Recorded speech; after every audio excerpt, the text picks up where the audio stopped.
Hello, this is Lavenderlightworker. Welcome to my channel, or welcome back. I'm going to clear the energy.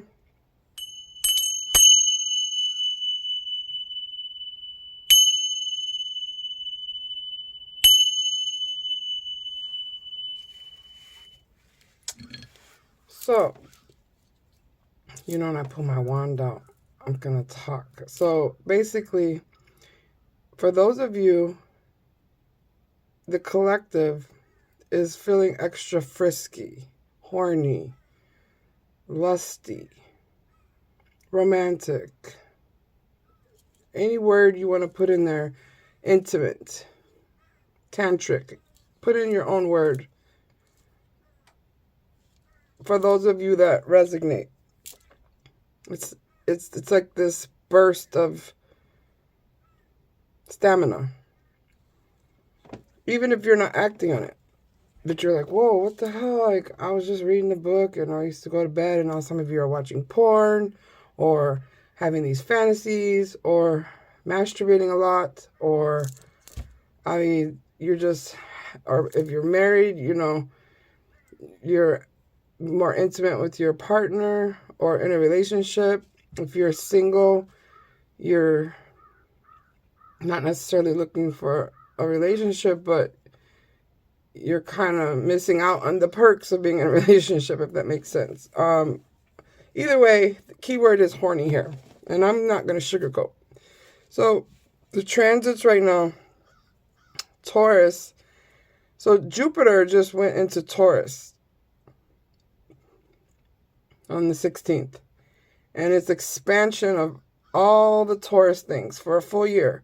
So there's abundance, and depending on your birth chart, where that's going to happen, I might actually do another video, depending on how many likes I get on this and comments, and tell you where that will be.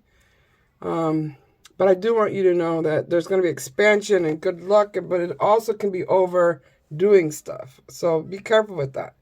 However, I just wanted you guys to know that I've been hearing a lot of my clients, and even just coworkers or people that trust me enough to say things around me about, wow, I don't know what's happening to me, girl, me too. Or even I've overheard male family members talking about it. So I want you guys to not be shameful of that. There's no reason to be. It's just like Jupiter and Taurus, like bulls, or what is it, horny as a bull. Like, and then the opposite of Taurus is Scorpio. Like, listen, I'm a Scorpio with 5 placements. Like, that's a Scorpio infestation. So I'm just saying, don't be shameful of it, but definitely find, some of you exercise more, walk, take care of your health. There's ways to let that energy out. For some of you, say you don't have a partner and you have no means of seeing a partner. Okay, some people are impotent, right? Hey, I'm just being honest here. I'm not sugarcoating on my channel. If you don't like it, click off.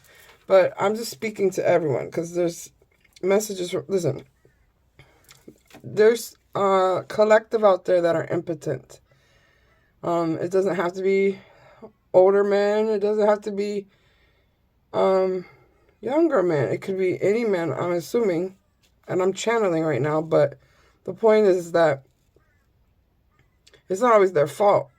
But imagine not being able to get an erection when you have this inner energy that the collective is getting, and you can't relieve that, right? So for some of them, that's why they're in the strip clubs and stuff, because they're like, it's an atmosphere where they can release that sexual, intimate, lusty, earthy, Taurus-y.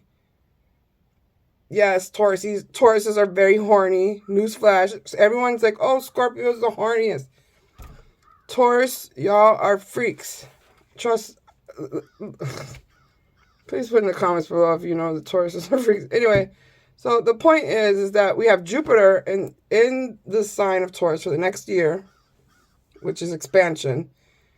Then we got Uranus as well. This hasn't happened since 19 1941 or 1963. So if most of us weren't alive in that time, so things are going to expand suddenly and shockingly, depending on that part of your birth chart. Like I said, I'll do a video sign by sign if I get enough comments and likes. If not, I'm not doing it. But back to the horny. That's expanding, obviously, because some of you feel it. But you need to make sure that you don't overindulge, because Tauruses are known for overindulgence, luxury, don't overspend, etc. You know, like, oh, like imagine, you know, for some of you that don't have a high sex drive and you're like, it's not me. Here's another example, like, of Jupiter and Taurus. Like, say you only buy, like, certain deals of food. You're, not that you're cheap, but you're frugal. And you pay attention to what you buy and eat. And you're like, yeah, I'm not going to buy a steak. It's not economical to my budget. I'm going to stick to what I eat. And, you know, and then all of a sudden, so my other metaphor was for the horny people. They're like, yo, I'm fucking horny. What the hell's going on? So we're going to next subject, another example. You're not horny. You know how to shut that shit off, right? But you're like, I've had crab legs twice this week. You know how much money you're spending on crab legs? But it's a delicacy. And you're like, you just feel like splurging on yourself. You're like, cracking them motherfucker. You know what I'm saying? Getting crab boils and seafood, or just very luxury kind of items. Luxury. You're just overindulging in things that are fancy, bring you pleasure, decadent, you know. I think I used that word right, decadent. If I didn't, put it in the comments below. Because anything you put in the comments below helps the YouTube algorithm. But anyway, those are some good examples. There's tons more. I think you got this from here. The point is that there's going to be some overindulgence and things that are pleasurable and earthy. And, you know, just be careful with it, but also acknowledge why it's happening is the most important thing. And understand that it's going to happen for a full year. So, besides that, I would say that's about it. Okay, bye.